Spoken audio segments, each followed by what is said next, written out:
नमस्कार दोस्तों, ज्योतिष, हस्तरेखा एवं वास्तु विशेषज्ञ आचार्य पंडित गिरीश बारोलिया के चैनल में आपका स्वागत है।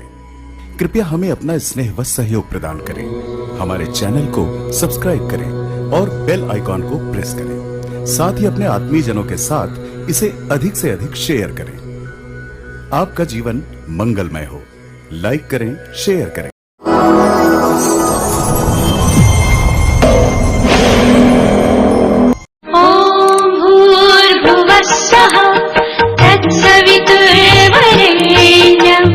भर्गो देवस्य धीमहि धियो यो नः प्रचोदयात्। मकान, गाड़ी, घोड़ा, इन सब चीज़ों की आपको फिर कोई कमी नहीं रहती है।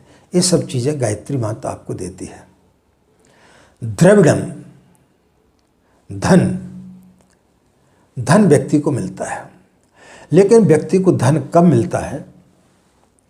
जब वो उसका सही सदुपयोग करता है। हम क्या काम करते हैं? आपके पास में ज्ञान है, यदि आप उस ज्ञान को बांटेंगे नहीं तो वो धीरे धीरे जैसे तालाब में पानी रहता है वैसा सड़ जाएगा।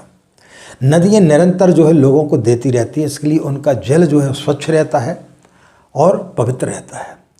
लेकिन चूंकि तालाब देता नहीं है, इसलिए उसका जल जो है वो दूषित हो जाता है। आपके पास ज्ञान है, तो जब तक आप ज्ञान को नहीं बांटेंगे तब तक वो ज्ञान किसी काम का नहीं रहेगा, धीरे धीरे वो सड़ जाएगा। आपके पास में धन है, लेकिन यदि आप धन को जो है अच्छे कार्यों में नहीं लगाएंगे, सिर्फ जो है तिजोरी में इकट्ठा करते हुए चले जाएंगे, तो फिर आपकी जो है कंजूसों में गिनती गिनी जाने लगेगी। एक गांव में एक कंजूस था, उसका नाम था धनीराम। लोग उससे बड़े प्रभावित थे कि भाई कितना बड़ा आदमी है, लाखों करोड़ों रुपए की इसके पास प्रॉपर्टी, लेकिन कितने सादे कपड़े पहनता है। सादा जीवन, उच्च विचार, सादा जीवन है। लेकिन उसकी लड़की 28 साल की हो गई, वो शादी नहीं कर रहा था, तो गांव में जो है चर्चा होने लगी कि भाई ये व्यक्ति कितना कंजूस है, अपनी बच्ची की शादी ही नहीं कर रहा है। तो जब उसके कानों में बात पड़ी तो उसने बोला, बात तो सही है, बच्ची की शादी करनी चाहिए, बच्ची शादी योग्य हो गई है, बल्कि शादी के योग्य से भी ज़्यादा समय निकल गया है। तो उसने पास के एक गांव में एक व्यक्ति था, उस व्यक्ति के लड़के का नाम था चंगीराम। उससे अपनी बच्ची का संबंध तय किया।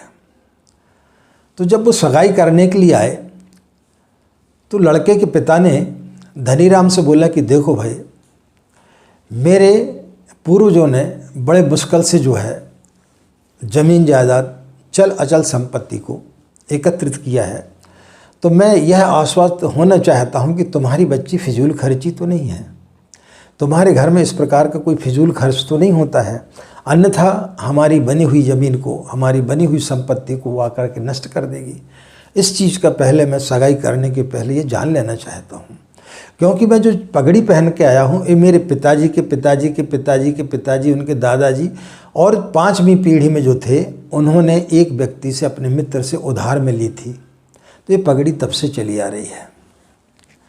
तो उन्होंने बोला कि कोई दिक्कत की बात नहीं है, हमारी बच्ची इस प्रकार की फिजूल खर्ची नहीं। उन्होंने बच्ची को आवाज़ दी कि बेटे मेहमानों के लिए सुपारी लेकर के आए। लड़की एक जो है प्लास्टिक की सुंदर सी प्लेट में एक सुपारी का टुकड़ा लेकर के, पूरी सैगी सुपारी एक लेकर के आई, अपने पिता के समक्ष रखा कि पिताजी सुपारी लीजिए।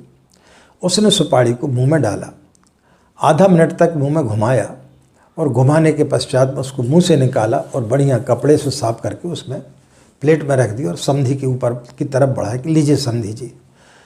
उस व्यक्ति को बड़ा आश्चर्य हुआ कि ये व्यक्ति मेरे से भी बड़ा कंजूस दिखाई देता है। सुपारी को उसने आधा मिनट तक मुंह में रखा और उसके पश्चात मेरे को दे रहा है।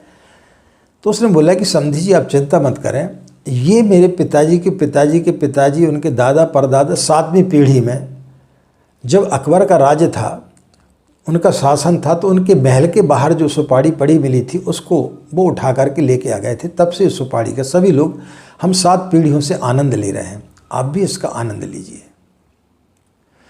तो मित्रों, इस प्रकार की कंजूसी व्यक्ति को नहीं करना चाहिए, अन्यथा क्या होता है कि धन भी जो है जब आप एकत्रित कर लेते हैं तो वो भी एक प्रकार की दुर्गंध पैदा करने लगता है। ज्ञान और धन दोनों को अच्छे कार्यों में बांटना चाहिए।